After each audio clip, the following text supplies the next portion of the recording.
Jumpa lagi di Sisi Baik, tempat berbagai fakta unik dan pengetahuan menarik. Tokoh Shin Tanokura atau Oshin memang fiktif, tetapi kisah Oshin terinspirasi dari sosok nyata dalam dunia bisnis Jepang, yaitu Katsuwada, yang lahir pada tahun 1906 dan wafat pada 28 Maret 1993. Katsuwada berasal dari keluarga miskin hingga berhasil mendirikan sebuah toko grosir, yang kemudian menggurita menjadi jaringan retail dengan nama Yohan. Bagaimana kisah hidupnya? Tetaplah di Sisi Baik.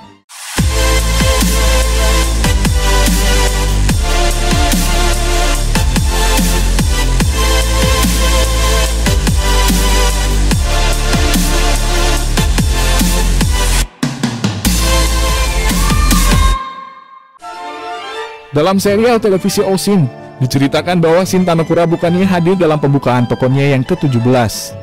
Ia malah melakukan perjalanan jauh dengan kereta api ke sebuah tempat yang baginya penuh nostalgia. Perempuan tua itu ingin mengenang masa lalunya yang bukan hanya penuh liku, tapi juga menguras air mata. Oshin adalah panggilan kecil Shin Tanokura. Dia lahir sebagai anak petani miskin yang begitu susah, bahkan hanya untuk menyediakan nasi untuk makan keluarga. Dengan keadaan ekonomi keluarganya yang seperti itu, Oshin pun tumbuh sebagai anak yang rajin, penurut, serta mengerti kesulitan orang tua. Dan demi membantu kebutuhan pangan keluarganya, ia rela bekerja menjadi pelayan di rumah seorang saudagar kaya. Walaupun baru berusia 7 tahun, tapi Oshin berusaha bekerja sebaik mungkin.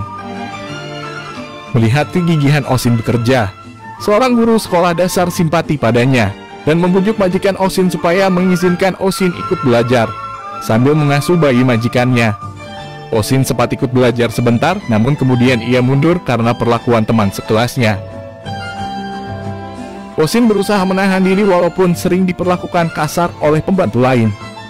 Namun ia tidak terima ketika ia dituduh mencuri uang, sehingga Oshin pun pergi dari rumah majikannya, melewati badai salju yang hampir membunuhnya. Dalam perjalanan yang berat itu, Oshin ditolong oleh seorang desersi tentara kekaisaran Jepang yang bernama Shunsaku dan dibawa ke pondok persembunyiannya. Selain mendapatkan makan dan tempat tinggal, Oshin juga diajari membaca dan menulis selama musim dingin itu. Setelah musim salju berakhir, Oshin disuruh pulang. Oshin bisa sampai ke rumahnya dan tinggal kembali bersama keluarganya. Tapi terdesak oleh perekonomian keluarganya, ia pun pergi lagi untuk kembali bekerja di rumah keluarga kaya yang lain, yaitu keluarga Kagaya. Di keluarga Kagaya, Oshin bekerja hingga berusia 16 tahun. Di keluarga ini, Oshin bernasib lebih baik. Majikannya menyayanginya dan mengajarinya banyak hal. Setelah berhenti bekerja dari keluarga Kagaya, berkat bantuan ibu serta kakaknya, Oshin bisa pergi ke Tokyo untuk belajar menjadi penata rambut.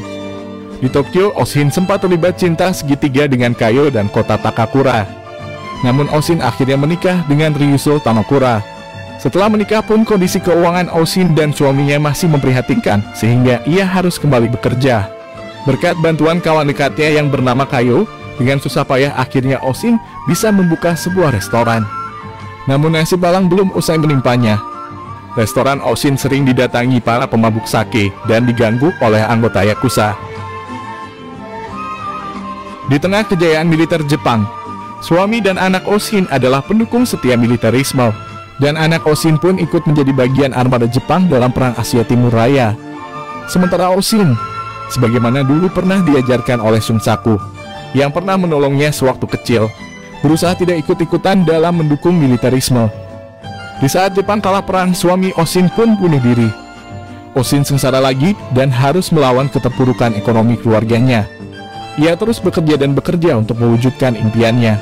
Kerja kerasnya pun berbuah manis. Ia berhasil menjadi pengusaha sukses dan memiliki jaringan toko grosir di mana-mana. Sampai jumpa di video selanjutnya. Bagi yang belum subscribe, tekan tombol subscribe dan lonceng notifikasi agar tidak ketinggalan video selanjutnya. Like dan komen juga ya. Tetaplah di Sisi Baik dalam menjalani kehidupan.